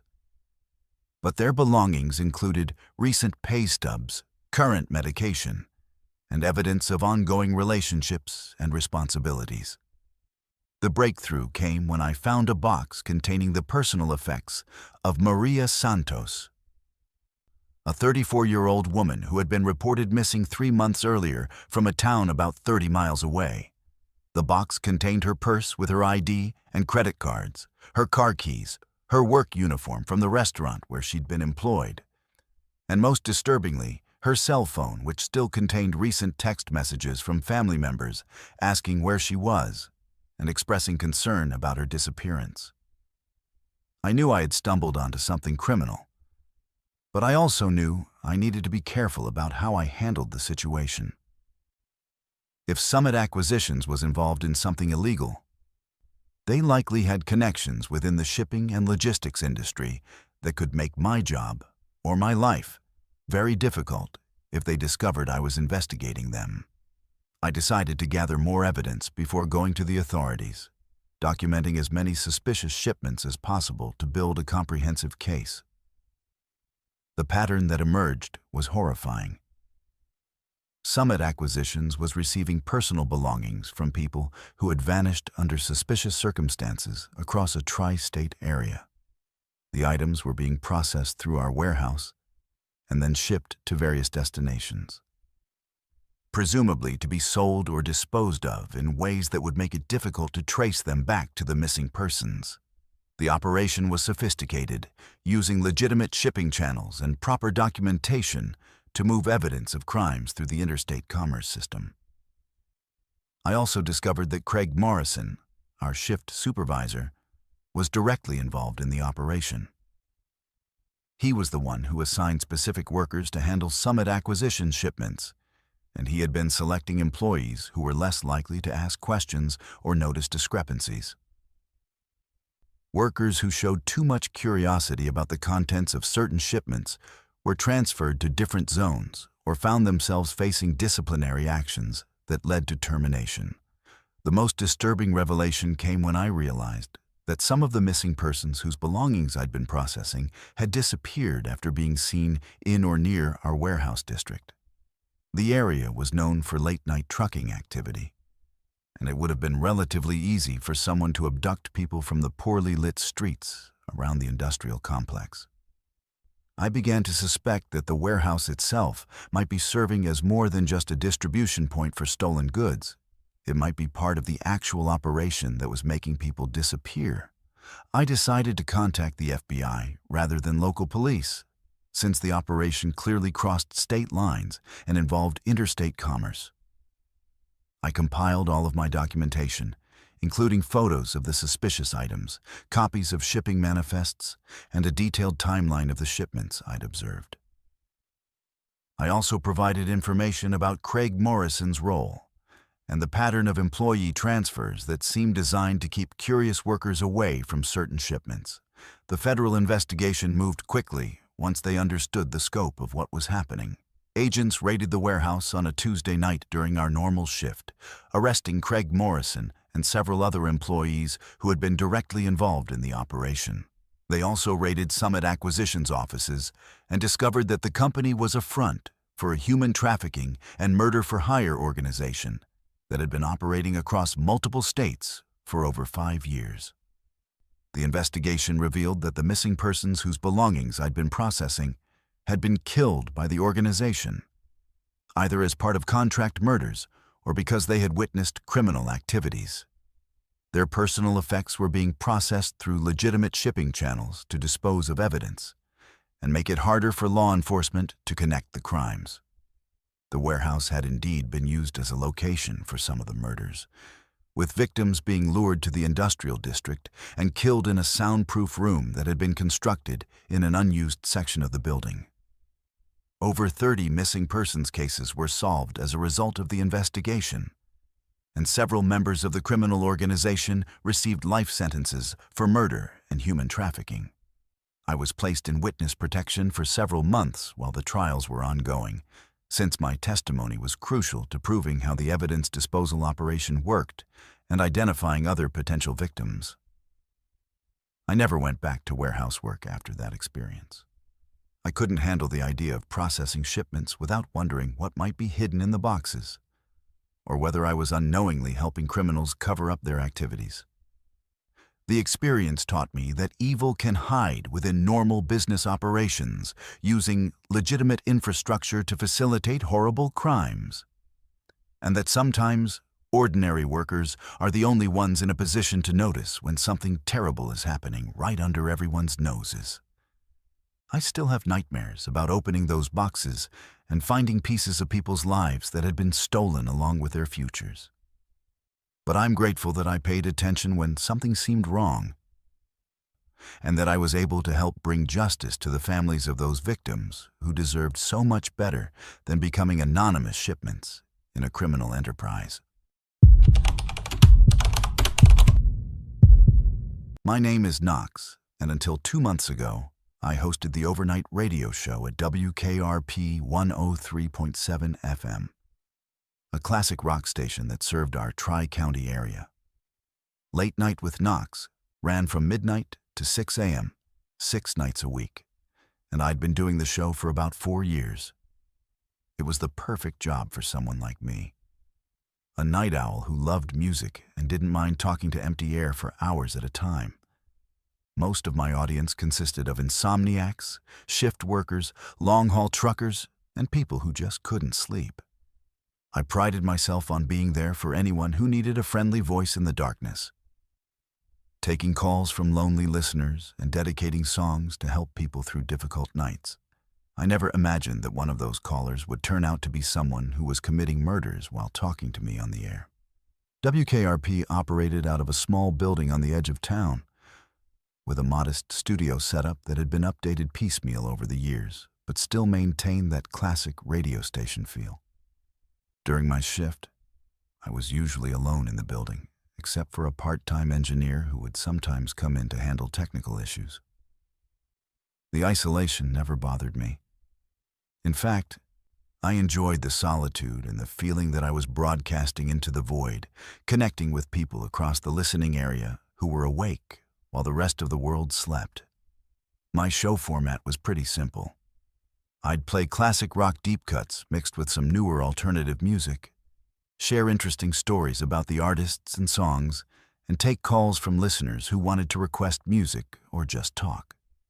The call-in segment was always popular during the late-night hours when people felt more willing to share personal stories or discuss topics they might not talk about during daylight hours. I encouraged listeners to call in with whatever was on their minds. And over the years, I'd talked to people about everything from relationship problems to philosophical questions to memories triggered by specific songs. The caller I'm going to tell you about first reached out to me in late June. He never gave me a name, just asked me to call him Mike, and his voice had a distinctive quality. Calm, articulate, with a slight accent I couldn't quite place. Mike would call in every Tuesday and Thursday night, usually around 2:30 a.m., and he always wanted to talk about music and life in general. He seemed to have extensive knowledge about classic rock history and would often share interesting anecdotes about bands and albums that even I hadn't heard before. What made Mike memorable wasn't just his musical knowledge, but his philosophical nature. He would call in and want to discuss deep topics: the meaning of existence, the nature of good and evil, what happens to people after they die. His calls were thoughtful and engaging, and I found myself looking forward to our conversations. He never seemed rushed or distracted, always spoke in complete sentences, and had a way of making profound observations about human nature that resonated with me and, based on listener feedback, with my audience as well. After about a month of regular calls, Mike began sharing what he described as real-time observations about human behavior. He would call in and describe scenes he was supposedly witnessing. People walking alone at night, couples arguing in parking lots, individuals making what he called life-changing decisions in isolated locations. His descriptions were incredibly detailed and vivid, almost like he was providing live commentary on events happening around our listening area. At first, I thought Mike was just a creative storyteller who enjoyed spinning interesting narratives for the radio audience.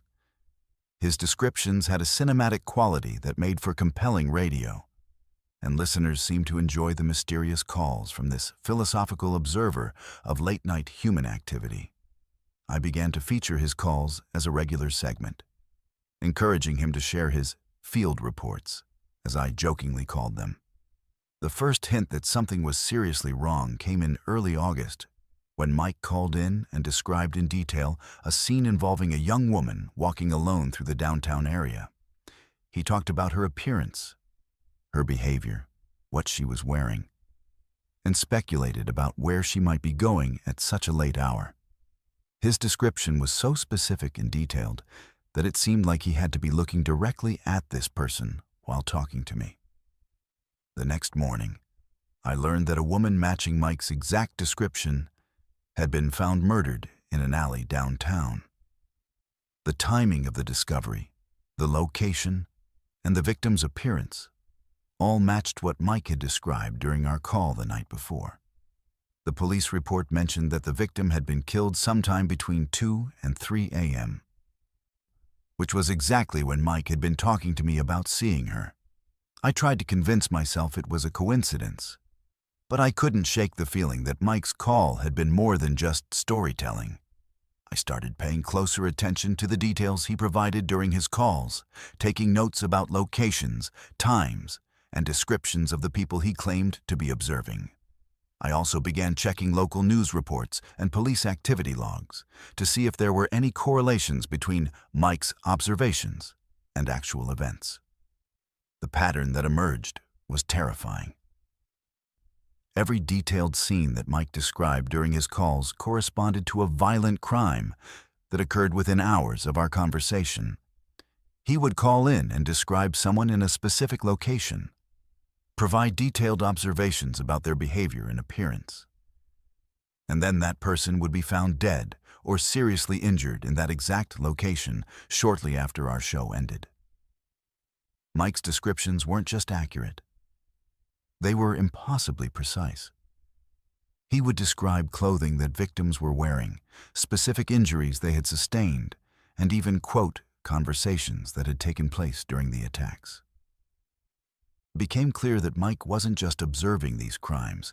He was actively participating in them, calling me from crime scenes while the attacks were happening or immediately afterward. The most chilling realization was that Mike was using my radio show as a confessional, describing his murders to a listening audience without anyone realizing what they were hearing. He would present his crimes as philosophical observations about human nature, discussing the victim's final moments as if he was analyzing their psychological states, rather than describing his role in ending their lives. I faced an impossible dilemma. If I was right about Mike being a killer, I had a responsibility to contact law enforcement immediately. But I also knew that alerting the wrong people could put me in danger, especially if Mike was listening to my show regularly and would realize that I had figured out his true purpose for calling. I also worried about the legal implications of having unknowingly provided a platform for someone to discuss their crimes on the air. I decided to contact the FBI through their anonymous tip line, providing them with recordings of Mike's calls and documentation of the correlation between his descriptions and subsequent crime discoveries. Federal agents took my report seriously and began monitoring my show, recording all incoming calls and tracing the source of Mike's communications. The breakthrough came when Mike called in on a Thursday night in September and made a critical mistake. While describing his latest observation, he provided details about the location that were too specific, mentioning a broken street light and construction equipment that would allow investigators to identify the exact spot he was calling from. FBI agents were able to triangulate his location and arrive at the scene while he was still on the phone with me. What they found was horrific. Mike was calling me from a location where he had just murdered 2 people, using a victim's cell phone to make the call while standing over their bodies. He had been using different phones for each call, taking them from his victims and disposing of them after using them to contact my show. The agents arrested him while he was still talking to me on the air, and I heard the entire confrontation live as it happened. The investigation revealed that Mike, whose real name was David Kellerman, had been using my radio show as part of an elaborate psychological game. He enjoyed describing his crimes to an unknowing audience, getting validation and attention for his murders while maintaining the pretense of being a thoughtful philosopher. He had killed 11 people over the course of 2 months, calling in after each murder to share his observations with my listeners. David confessed to the murders and explained that he had chosen my show specifically because of my reputation for being welcoming to unusual callers and my willingness to engage in deep conversations about human nature. He had been studying my show for months before making his first call, learning my schedule and format to maximize the impact of his confessions. I quit my radio job immediately after the arrest. I couldn't continue hosting a show, knowing that I had unknowingly provided a platform for someone to celebrate and discuss their murders. The experience taught me that evil can hide behind the most ordinary interactions, that someone can seem thoughtful and articulate while being a monster, and that sometimes the people who seem most interested in discussing human nature are the ones who have abandoned their own humanity. I still wake up sometimes thinking about those calls, wondering if I could have figured out what was happening sooner and prevented some of those deaths. But I'm grateful that my cooperation with law enforcement helped bring a killer to justice and prevented him from claiming more victims. Sometimes the voices that reach out to us in the darkness aren't looking for comfort or connection. Sometimes they're looking for an audience for their evil, and we have to be prepared to recognize the difference. My name is Harmony, and and I worked as a 911 emergency dispatcher for 3 years at the County Communications Center. It's a job that requires you to stay calm under pressure, make split-second decisions that can save lives, and deal with the worst moments of other people's existence on a daily basis. I'd handled thousands of emergency calls during my time there. Everything from medical emergencies to domestic violence situations to major accidents.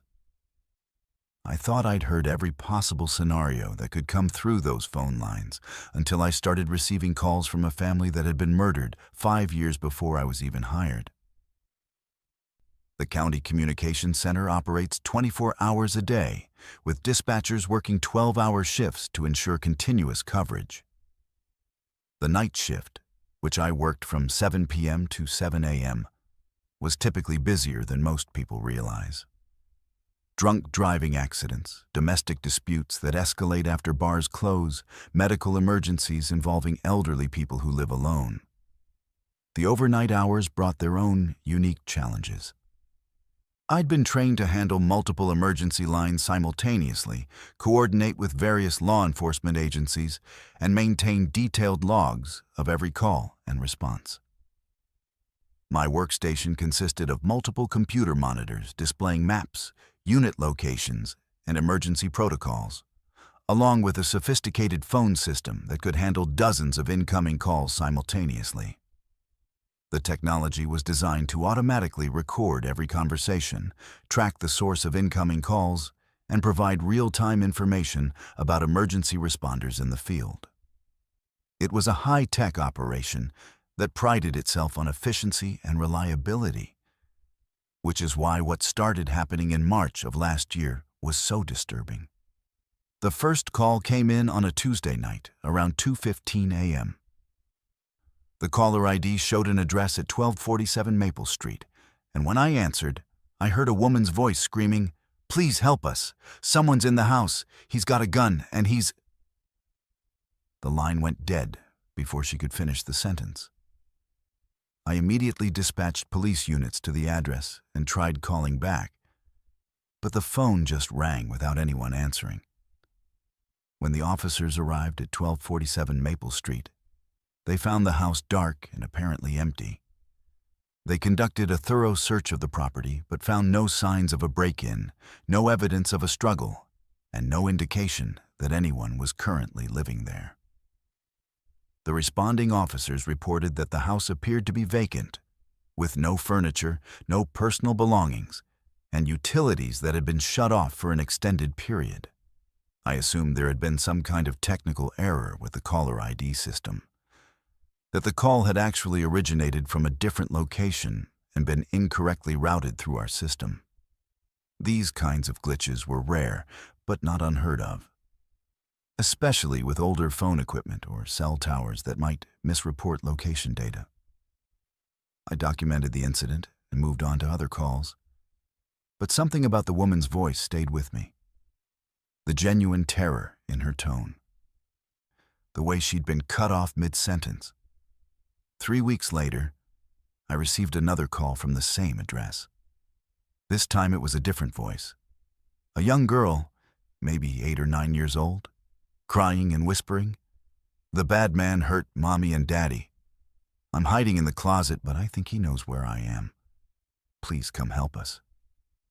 Again, the line went dead abruptly, and again I dispatched units to 1247 Maple Street. The officers found the same empty house, no signs of life, no evidence of any emergency.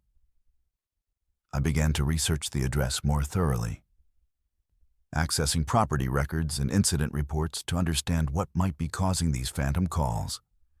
What I discovered made my skin crawl. 5 years earlier, a family named the Hendersons had been murdered in their home at 1247 Maple Street during a home invasion robbery. Robert Henderson, age 42, Sarah Henderson, age 38, and their daughter Emma Henderson, age 8, had all been killed by an intruder who had broken in during the early morning hours. The case file made for horrific reading. The killer had entered through a basement window around 2 a.m., confronted Robert Henderson first, and shot him in the living room. then pursued Sarah Henderson through the house before killing her in the kitchen. 8-year-old Emma had hidden in her bedroom closet and called 911. But the killer had found her before police could arrive. The entire family had been murdered in the span of about 15 minutes, and the killer had escaped with jewelry and cash, never to be identified or caught. The similarities between the historical crime and the calls I was receiving were unmistakable. The timing matched. Both the original 911 call from Emma Henderson and the recent calls I'd received had come in around 2:15 a.m. The voices matched the descriptions of the victims, an adult woman, presumably Sarah Henderson, and a young girl who could only be Emma calling from her hiding place in the closet. I was receiving 911 calls from the Henderson family, somehow replaying the night they were murdered, reaching across time to beg for help that would never come. Over the next several months, the calls became more frequent and more detailed. I would receive calls from Robert Henderson, describing an intruder breaking into his basement and asking for immediate police response. I would hear Sarah Henderson calling from different rooms in the house, her voice becoming more panicked as she described being chased through her own home by someone intent on killing her. Most heartbreaking were the calls from Emma, hiding in her closet and whispering descriptions of what she could hear happening to her parents. Each call provided more pieces of the puzzle about what had happened that night. Through Robert's calls, I learned that the killer had cut the phone lines after breaking in, which explained why the original 911 call from Emma had been so brief. Through Sarah's calls, I discovered that she had tried to escape through the back door, but found it blocked by the intruder's accomplice. Through Emma's calls, I heard the killer systematically searching the house for any remaining family members after murdering her parents. The technical impossibility of what was happening didn't escape me. The house at 1247 Maple Street had no active phone service, no electrical power, and had been vacant for years. There was no physical way for calls to originate from that location. Yet the calls kept coming, always from the same number, always during the overnight shift when the original murders had taken place, always replaying different moments from that horrible night. I began documenting every call in detail, creating a timeline of the Henderson family's final hours based on the information they were somehow providing me from beyond the grave. The picture that emerged was of a family that had fought desperately to survive, that had tried to protect each other, and that had died knowing help was too far away to save them. The most disturbing aspect of these calls was that they weren't just replaying the past. They seemed to be aware of me as their dispatcher. Robert Henderson would ask me by name to send units to his address. Sarah Henderson would beg me specifically to help her children. Emma Henderson would tell me she was scared and ask me to stay on the line with her until the police arrived. They knew who I was, even though I hadn't been working as a dispatcher when they were killed. The calls began to take a serious emotional toll on me. I would dread coming to work, knowing that I would likely receive calls from people I couldn't help, people who were already dead, people who were reliving their worst moments over and over again. I started having nightmares about the Henderson family, imagining their final moments, wondering if there was anything different I could say or do that might somehow change their fate. And the situation escalated when the calls started providing new information about their killer. During one call, Robert Henderson described the intruder in detail: his appearance, his voice, the vehicle he was driving. Sarah Henderson provided information about a second person who had been waiting outside the house. Emma Henderson, with the observational skills of a child, described distinctive tattoos and jewelry worn by the killer. I realized that the Henderson family was trying to solve their own murder, using me as a conduit to provide information that could lead to their killer's identification and arrest. I compiled all of the details they had given me during the calls and submitted them to the detective, who had originally worked their case. Detective Martinez was initially skeptical about my claims, but when I played him recordings of the calls and showed him how the information correlated with evidence from the original crime scene, he agreed to reopen the investigation. Using the new details provided by the Henderson family's calls, investigators were able to identify DNA evidence that had been overlooked during the original investigation and match it to a man named Carl Brennan, who was currently serving time for unrelated burglary charges. Brennan confessed to the Henderson murders when confronted with the DNA evidence, and he was subsequently charged with 3 counts of first-degree murder. He also provided information that led to the arrest of his accomplice, who had been the person waiting outside the house during the killings. After Brennan's arrest and conviction, the calls from 1247 Maple Street stopped. I never heard from the Henderson family again, and I like to think that they found peace knowing their killer had finally been brought to justice. I transferred to a different department shortly afterward because I couldn't continue working as a 911 dispatcher, knowing that the voices calling for help might not always belong to the living. Sometimes the dead refuse to rest until justice is served, and sometimes they find ways to reach out to those of us who are willing to listen and help them find the closure they desperately need. My name is Tate, and I worked as a night shift pharmacy technician at Westfield Medical Center for 2.5 years. The hospital pharmacy operates around the clock to ensure that patients receive their medications when needed, and the overnight shift was responsible for filling prescriptions, restocking automated dispensing machines throughout the hospital, and handling emergency medication requests from the various departments. It was detail-oriented work that required precision and careful attention to patient safety protocols.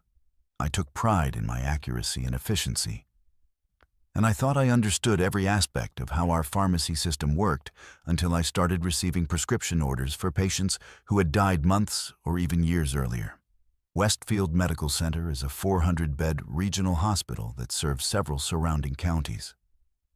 The pharmacy department processes thousands of prescriptions each day using a sophisticated computer system that tracks patient information, medication histories, insurance approvals, and drug interactions.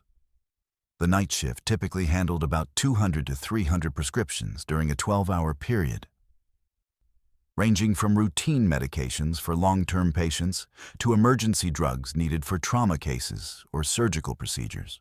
My workstation included multiple computer terminals that displayed incoming prescription orders, patient information, and inventory levels.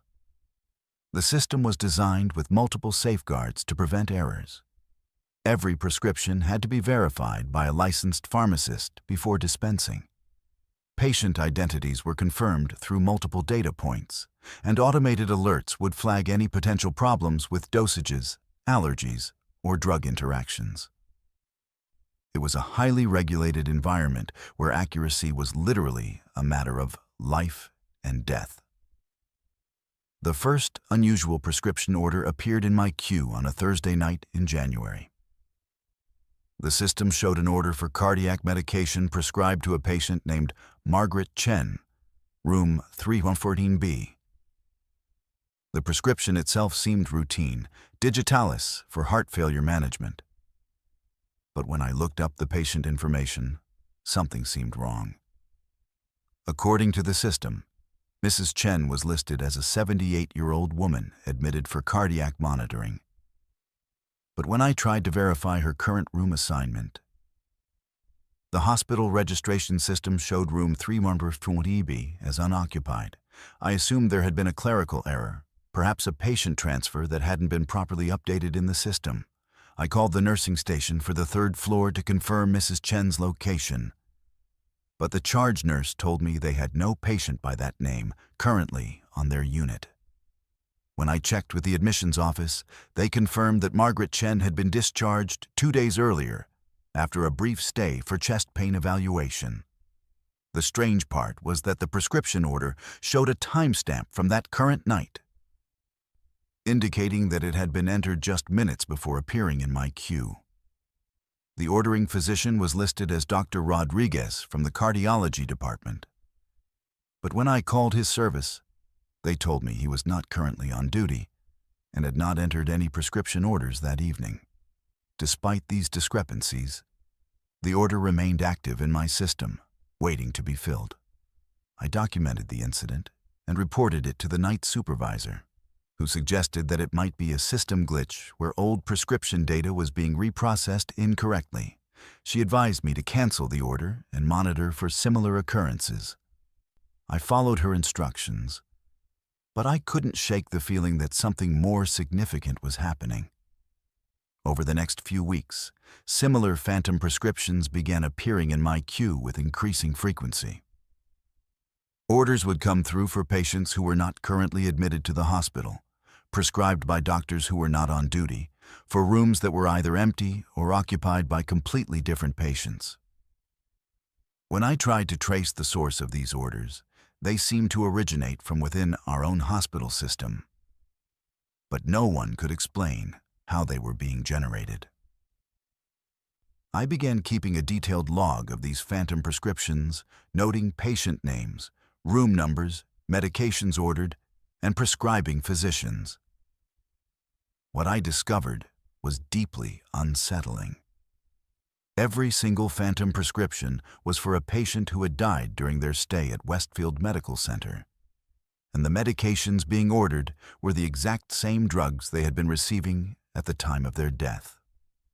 Margaret Chen, the first phantom patient, had died of heart failure 3 months earlier while being treated with the same cardiac medication that appeared in my prescription queue. A patient named Robert Williams kept receiving orders for insulin, even though he had died of diabetic complications 6 months ago. An elderly woman named Dorothy Evans was being prescribed pain medication identical to what she had been receiving when she passed away from cancer 8 months earlier. The pattern was unmistakable. Deceased patients were somehow continuing to receive prescription orders through our hospital system, as if they were still alive and requiring ongoing medical treatment. The orders always came through during my night shift, typically between 2 and 4 a.m., and they always specified the exact room where each patient had died. I decided to investigate further by checking the medical records of the deceased patients whose prescriptions I was receiving. What I found made the situation even more disturbing. These weren't random patients who had died of natural causes. They were all people whose deaths had occurred under questionable circumstances or had involved some kind of medical error or negligence. Margaret Chen had died after receiving an incorrect dosage of cardiac medication due to a pharmacy error that had been covered up by the staff involved. Robert Williams had died because his insulin had been contaminated with bacteria, leading to a fatal infection that could have been prevented with proper quality control. Dorothy Evans had died after being given pain medication that interacted fatally with another drug she was taking, despite clear warnings in her medical chart about potential drug interactions. The phantom prescriptions weren't just random system glitches.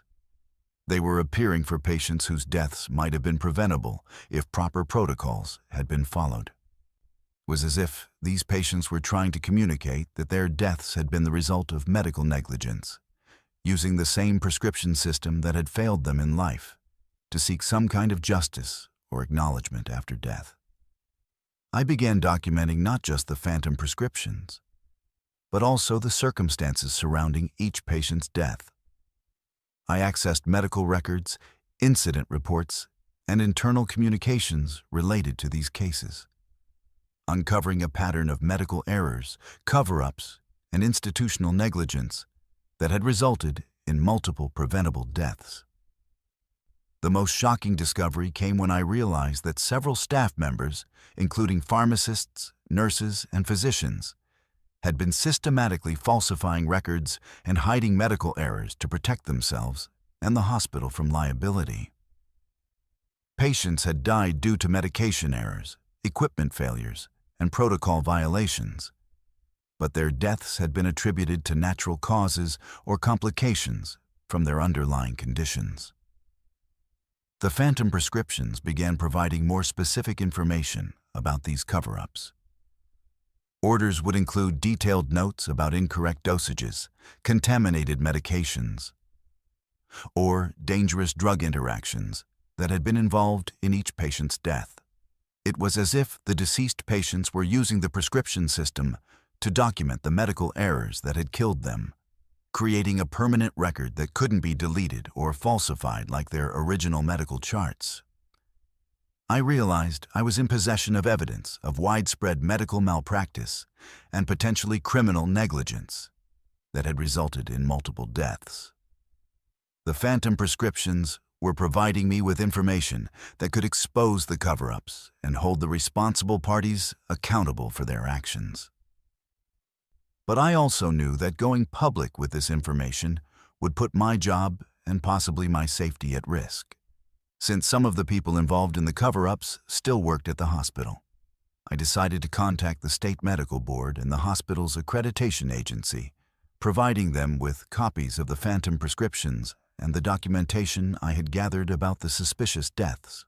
I also reached out to the families of the deceased patients, sharing information about the circumstances of their loved ones' deaths and the evidence I had discovered of medical negligence. The investigations that followed revealed systematic problems with medication safety, quality control, and incident reporting at Westfield Medical Center. Several staff members were terminated, lost their professional licenses, or faced criminal charges for their role in covering up medical errors that had resulted in patient deaths. The hospital was fined millions of dollars and required to implement comprehensive reforms to prevent similar incidents in the future. After the investigations concluded and the responsible parties were held accountable, the phantom prescriptions stopped appearing in my system. The deceased patients had apparently achieved their goal of exposing the medical negligence that had killed them and ensuring that justice was served. I continued working at the hospital for several more months. But the experience had fundamentally changed my perspective on the healthcare system and the trust that patients place in medical professionals. I eventually left Westfield Medical Center and now work at a different hospital where I've implemented additional safety protocols to prevent the kinds of errors that led to those preventable deaths. The experience taught me that the dead don't always rest quietly when they've been the victims of negligence or injustice, and that sometimes they find ways to ensure that the truth comes to light, even from beyond the grave.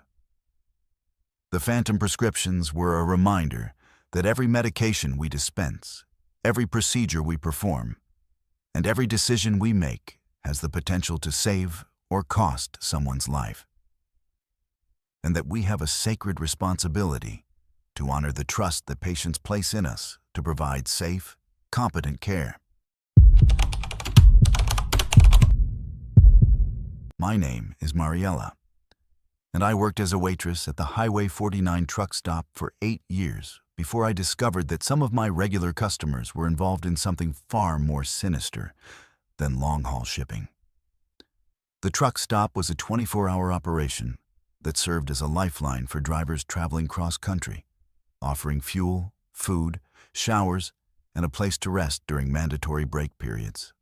I'd worked the overnight shift for most of those 8 years, serving coffee and meals to tired drivers who were just trying to make an honest living moving goods across America. I thought I knew my customers, understood their routines, and appreciated the hard work they did to keep our economy moving. I never suspected that a group of my most polite and dependable regular customers was using their legitimate trucking operation as cover for a child trafficking network that spanned multiple states. The Highway 49 truck stop sits at the intersection of 2 major interstate highways, making it a natural stopping point for drivers heading in any direction across the country. The facility includes a large parking area that can accommodate over 100 tractor trailers, a convenience store, a full-service restaurant, shower facilities, and a small motel for drivers who need more than just a nap in their cab. During my overnight shift, from 10 p.m. to 8 a.m., I would typically serve between 50 and 80 customers, most of whom were professional drivers on tight schedules who just wanted a quick meal and maybe some conversation with someone who understood the challenges of life on the road. Over the years, I got to know many of the regular drivers who passed through our location as part of their routine routes. These were professional truckers who took pride in their work, maintained clean and well-organized vehicles, and treated the truck stop staff with respect and courtesy. They would often share stories about their travels, show me photos of their families, and ask about my life and my plans for the future. The trucking community had its own culture and code of ethics, and most of the drivers I met were decent people who looked out for each other and appreciated having a friendly face to talk to during their long journeys. One group of regular customers stood out because of their consistency and professionalism. There were 6 drivers who would stop at our truck stop every 3 weeks, always traveling together in a convoy but driving separate trucks for different shipping companies. They called themselves the Highway Brotherhood and claimed to coordinate their schedules so they could travel the same routes and look out for each other on the road. The group was led by a driver named Bill Patterson, a soft-spoken man in his 50s who had been trucking for over 20 years and seemed to genuinely care about the younger drivers in his group. The Highway Brotherhood always arrived at our truck stop between 2 and 3 a.m., ordered the same meals, sat at the same cluster of tables, and stayed for exactly 90 minutes before continuing their journey. They were unfailingly polite, tipped well, and never caused any problems or complaints. Bill Patterson would always ask about my family, remember details about my personal life from previous conversations, and seemed like the kind of person you could trust with anything. The other members of the group were equally courteous, and they often talked about their own families, their experiences on the road, and their plans for retirement. What made this group particularly memorable was their obvious camaraderie and the way they looked out for each other. They would discuss route conditions, share information about good places to eat or sleep, and coordinate their travel plans to ensure everyone stayed safe and on schedule. They seemed to represent the best aspects of trucking culture: professional, responsible, and genuinely caring about their fellow drivers. I looked forward to their visits and considered them to be among my favorite customers. The first sign that something might be wrong came about 6 months ago when I noticed that one of the group members, a younger driver named Steve, seemed increasingly nervous and agitated during their visits. He had always been the quietest member of the Highway Brotherhood, but he started looking around constantly while they ate, as if he was afraid someone might be watching or listening to their conversations. When I asked Bill Patterson if Steve was okay, he explained that the younger driver was going through some personal problems and was considering leaving the trucking industry. A few weeks later, Steve stopped coming with the group, and Bill Patterson explained that he had indeed quit trucking and moved back to his hometown to be closer to his family. The remaining 5 members of the Highway Brotherhood continued their regular visits, but there was a noticeable change in their dynamic. They spoke in lower voices, seemed more cautious about their conversations, and would sometimes stop talking entirely when I approached their table to refill their coffee or check if they needed anything. My suspicions were first aroused when I overheard fragments of conversations that didn't seem to relate to legitimate trucking activities. During one visit, I heard them discussing packages that needed special handling, delivery schedules that had to be coordinated with specific individuals rather than businesses, and payments that were being made in cash rather than through normal shipping invoices.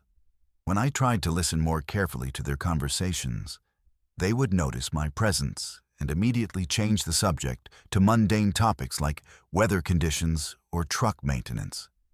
I began paying closer attention to their trucks when they were parked outside the restaurant. The Highway Brotherhood claimed to work for different shipping companies, but I noticed that their trailers often had similar modifications: additional locks, reinforced doors, and small ventilation systems that seemed unusual for standard cargo hauling. The trucks were always meticulously clean and well-maintained, but they had a uniformity that suggested they might be part of the same operation despite bearing different company logos. The breakthrough came when I recognized one of the drivers from a news report about missing children. The story was about a 12-year-old girl who had disappeared from a rest area about 200 miles from our truck stop.